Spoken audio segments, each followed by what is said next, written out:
Eric Adams from Charleston County Government here to talk a little bit about how the county is planning for examining, I guess, whether they are going to go back and ask this everyone for a renewal of the Charleston County half-cent sales tax.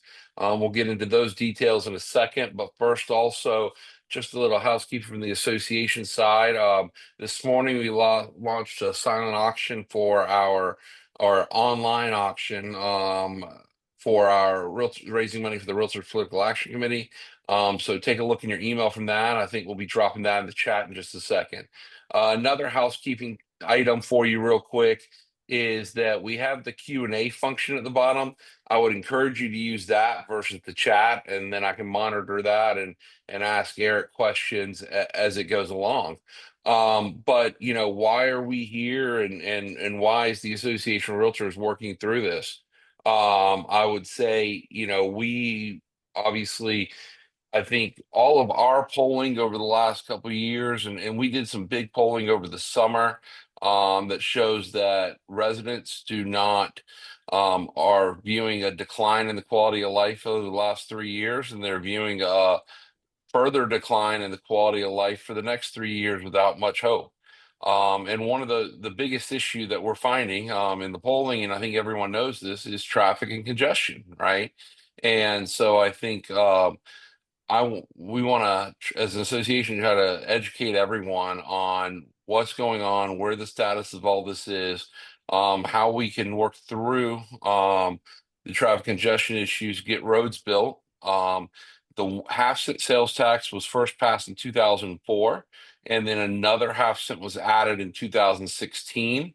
And then the 2004 one is set to stop collecting money in April of 2027. And they built all the road projects from that 2024. They've spent all that money, and they're still spending the money off the 2016 half-cent sales tax with their projects going forward. And so the county is embarked on kind of a feedback campaign to see if residents want more funding for both roads. I would also mention this is the county's really only funding for open space as well, and purchasing of open space, and then also transit initiatives. And so without that funding goes away.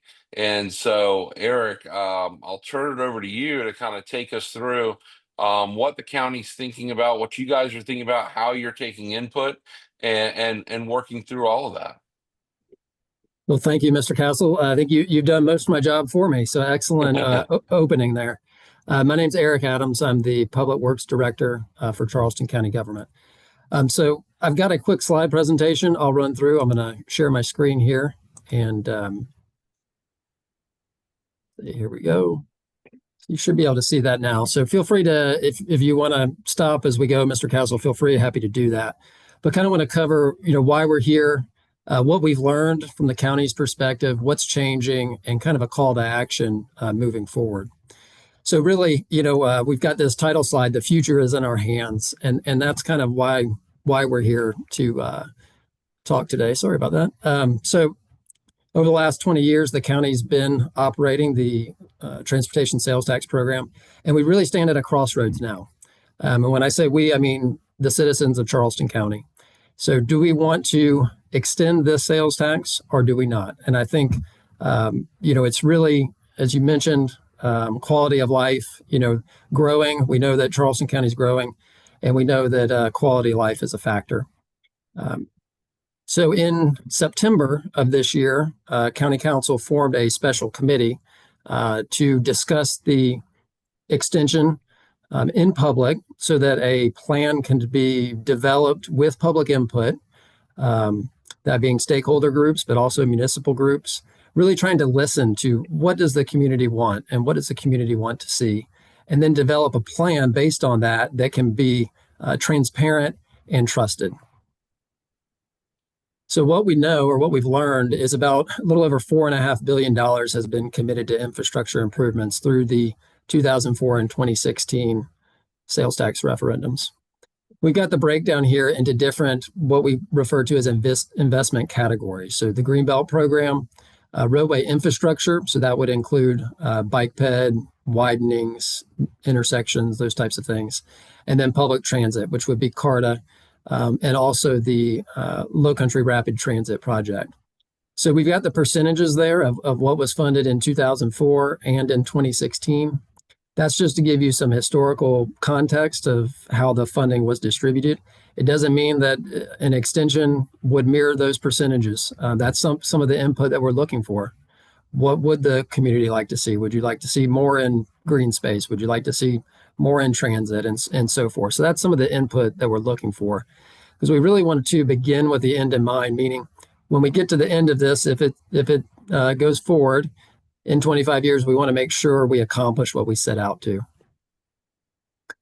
So another important illustration or fact around the sales tax program is we've been able to leverage outside money to the tune of about $1.2 billion in federal and state grant money coming in. So that's additional money on top of our local sales tax money. That's additional money coming from the federal level, coming from the state level, to match the projects, which would not be possible without the sales tax program.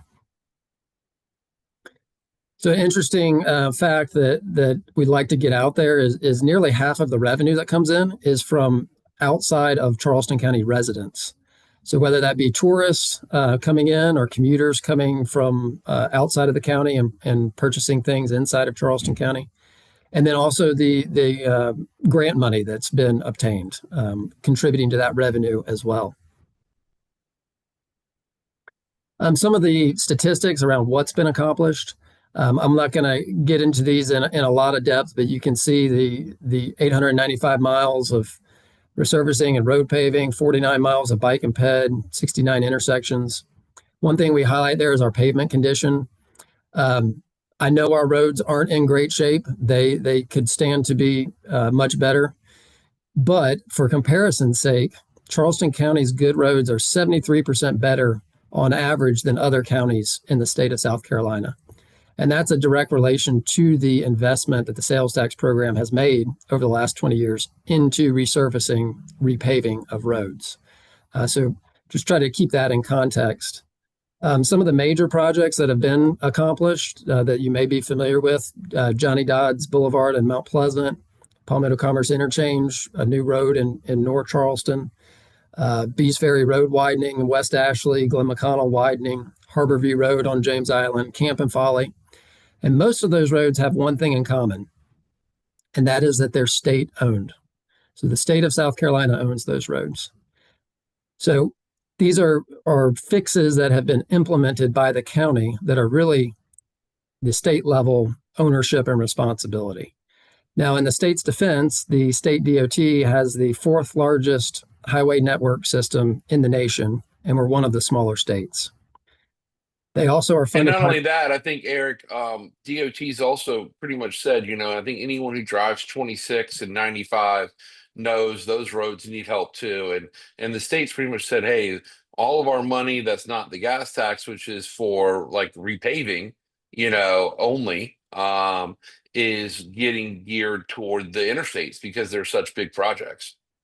100% correct. So if you look at their funding plan, it's interstates and also bridges is a high priority for them. There was a bridge up in the upstate about 2 months ago that collapsed unexpectedly while in operation. So they're devoting a lot of their money to interstates and bridges primarily, and one could say rightly so.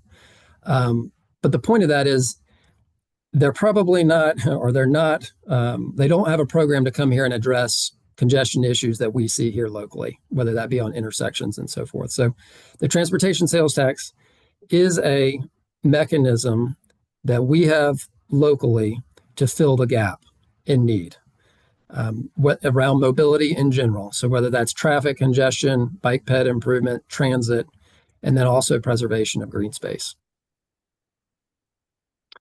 So speaking of green space, 49% of Charleston County is in a protected status, the acreage.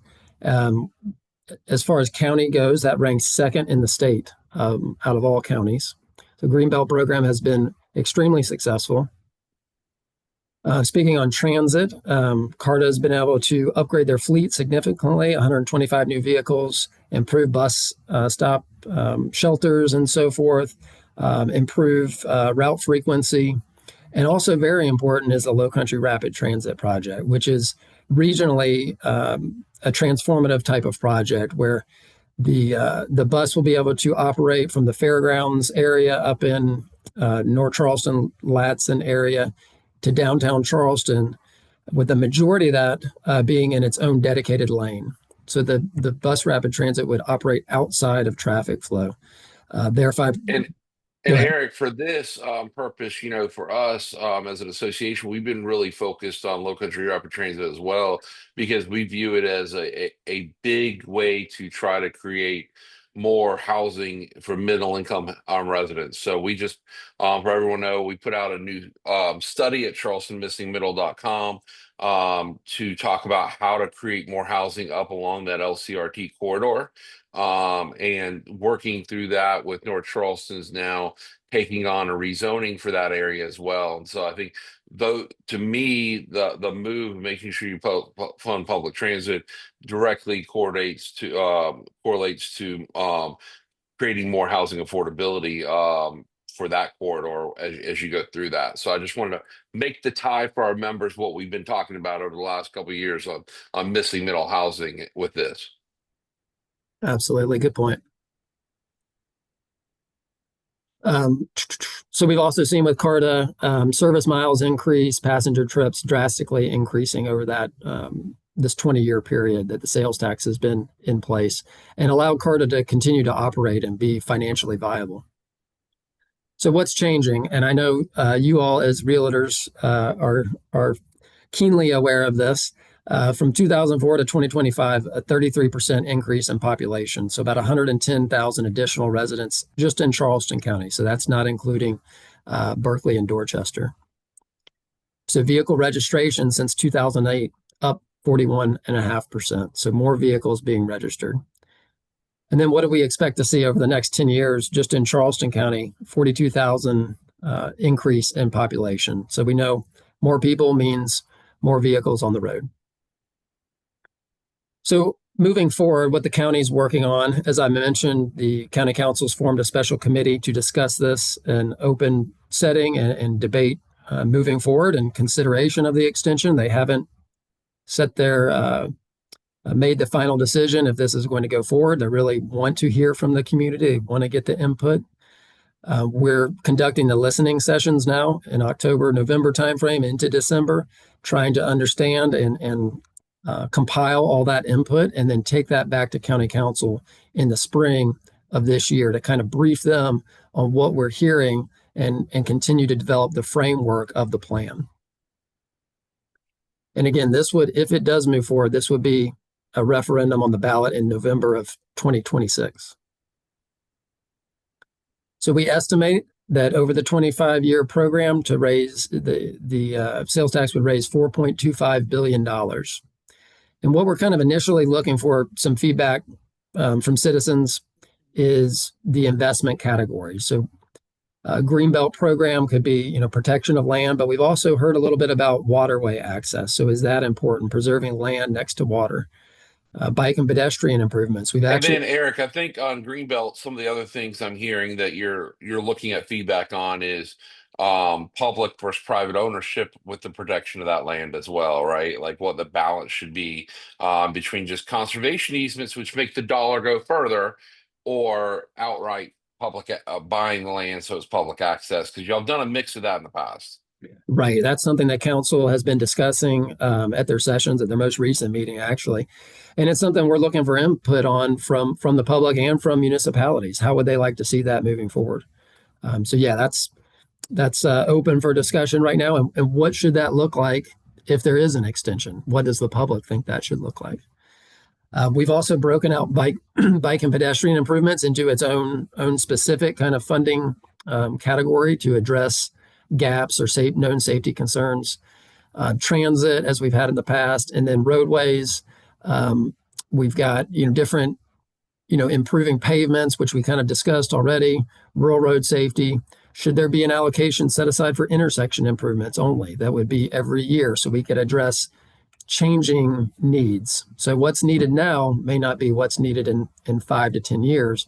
So we could develop a plan that's dynamic and able to adjust a little bit over time. And then, of course, bottleneck, where we have existing bottlenecks. We know where a lot of those are, but we want to hear from the public on where they see the biggest the problems there. And also operational efficiencies. So could that be around signal coordination? Could we develop a regional consolidated traffic signal program Yeah, where that Eric, can you yeah. explain that? Because I just recently found that out. Can you explain how those traffic signals are coordinated now in the county? Because it was very interesting because I did not know it until I recently heard about it.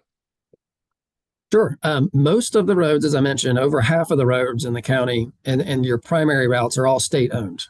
So the state technically owns most of the signals. However, they allow the municipalities to manage and operate the signals. So the city of Charleston has their own traffic management center and operation. Mount Pleasant does their own thing. City of North Charleston does theirs a little bit, and then you've got DOT doing some lights. So you've got a kind of a mix of coordination that's a little bit spotty, where they're getting better at coordinating. And primarily what we want to look at is corridors. Right. So one of the most frustrating things is when you drive from traffic light to traffic light to traffic light, getting stopped along the way. And could we do a better job of coordinating those so that a platoon of vehicles moves through at a quicker rate? So right Right. now, And I think some of those corridors, like, just to bring it home, people like, while Mount Pleasant may maintain theirs over on Giant Dodge, but like a Folly Road corridor or Dorchester Road corridor that's driving through multiple jurisdictions is where you're getting a lot of the hang up. right. And could those be coordinated better? That's kind of the idea. Is that something that some funding from an extension, you would have to have some funding there to kind of figure out how to consolidate those so that all entities could work together and consolidate. So certainly something, and then making an investment so that, okay, how do we actually make this function better? And how do the signals need to communicate better? So something that's out there and is on the table for consideration.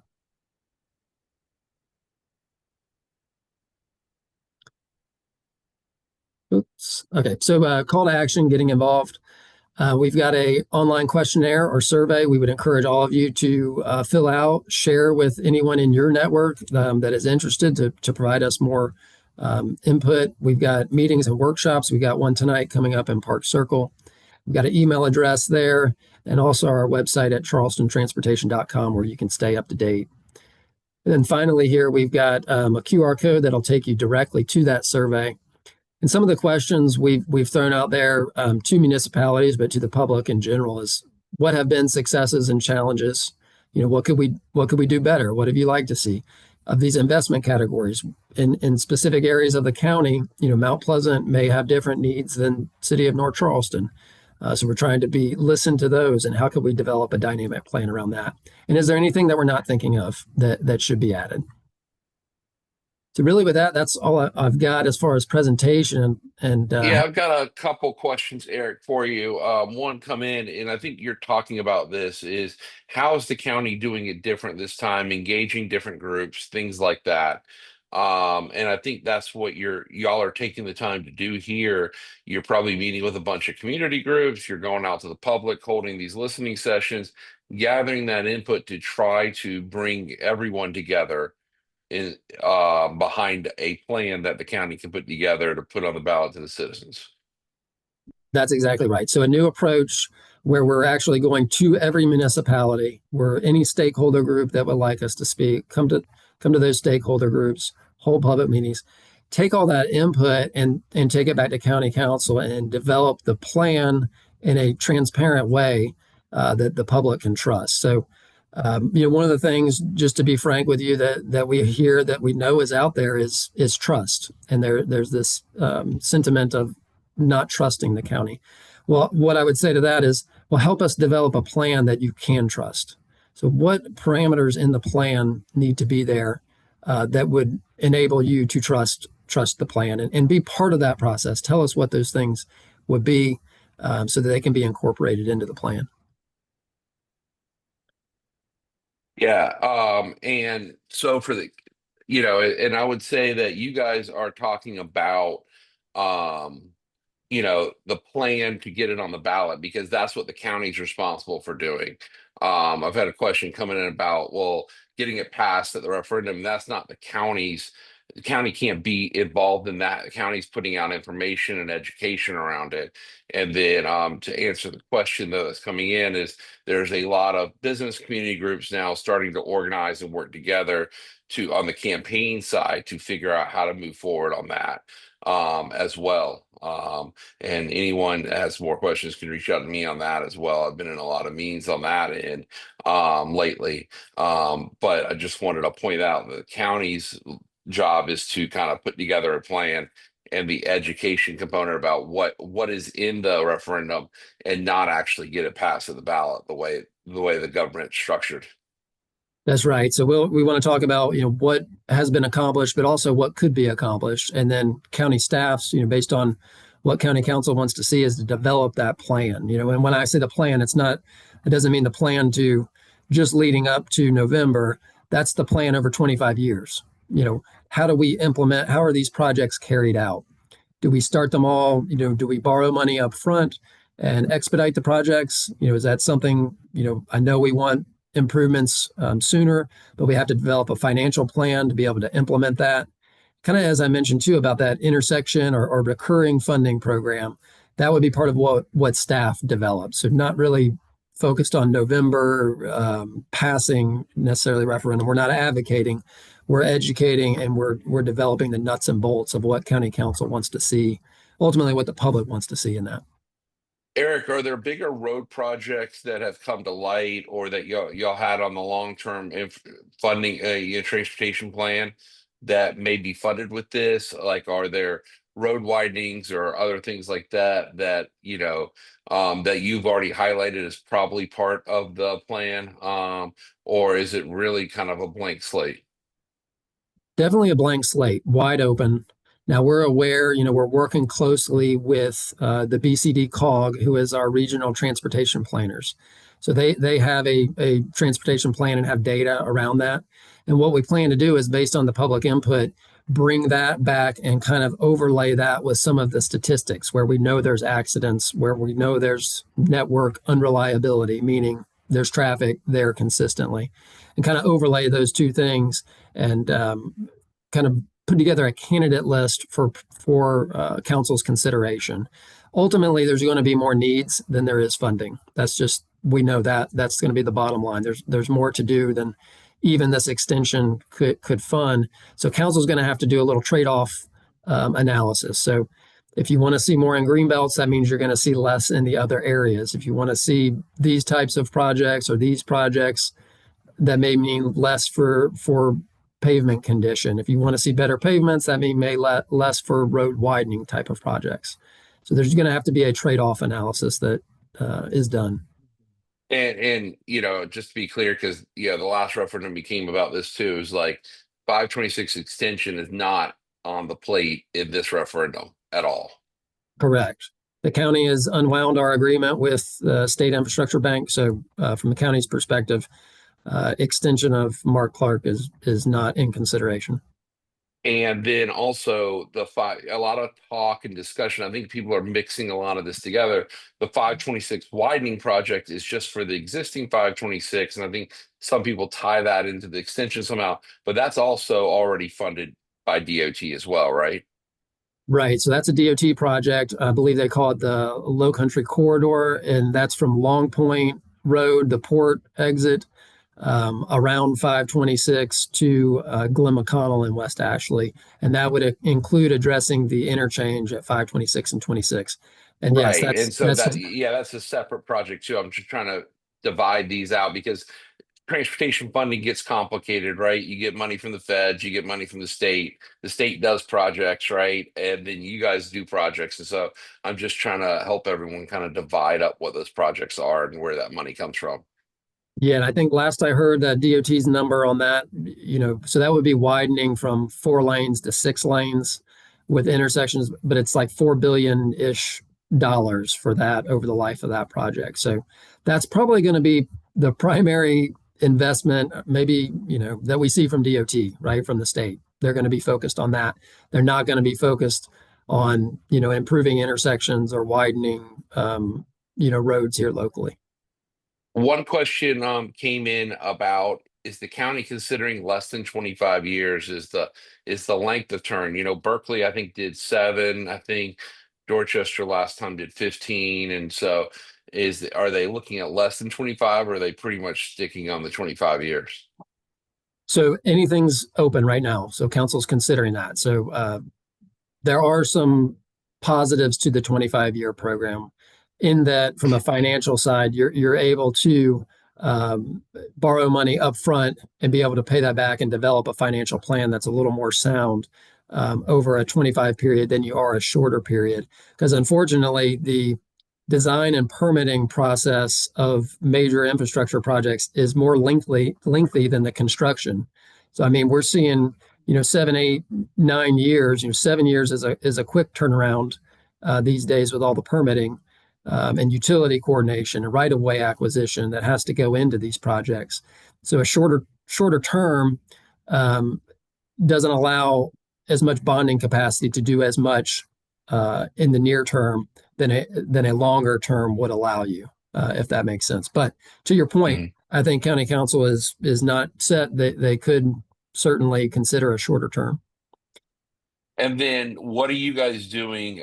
Question coming about looking at the rest, areas in the country that are doing this well and learning from those programs. Yeah, so I know we had some folks go up to Nashville and they had a program and they brought back some input on that program.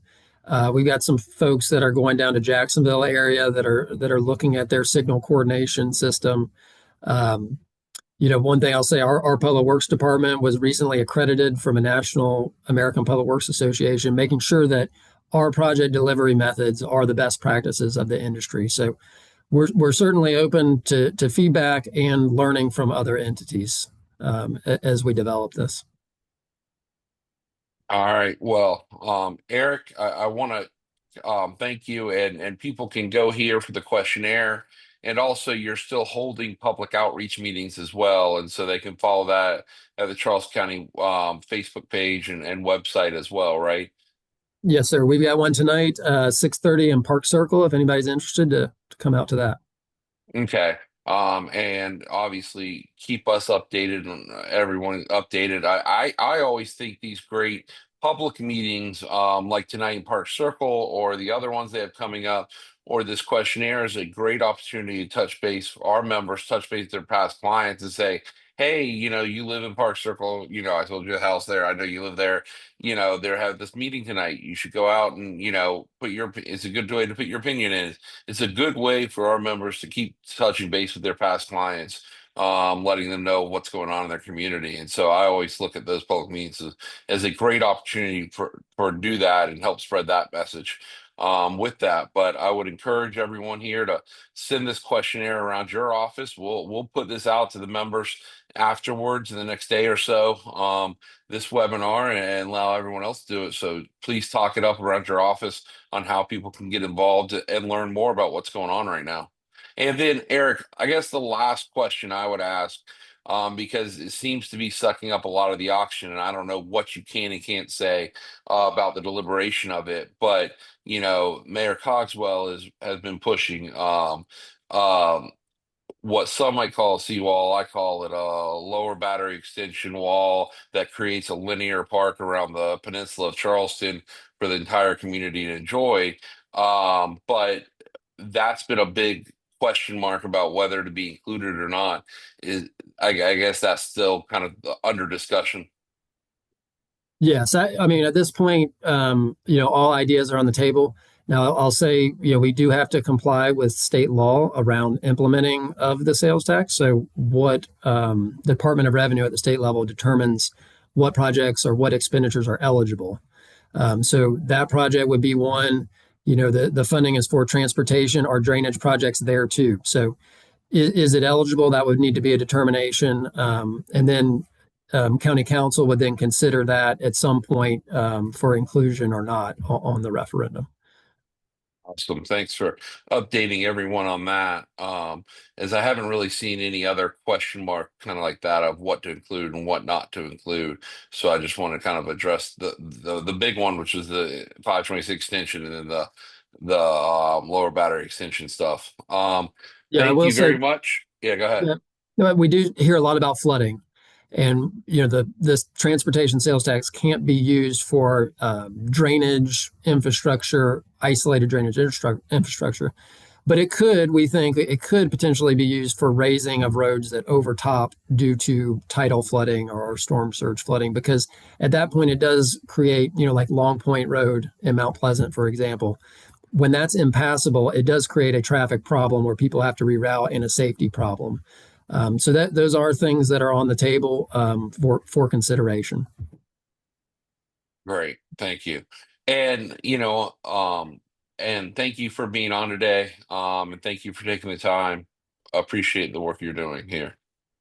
Sure, no problem. Thanks for having me.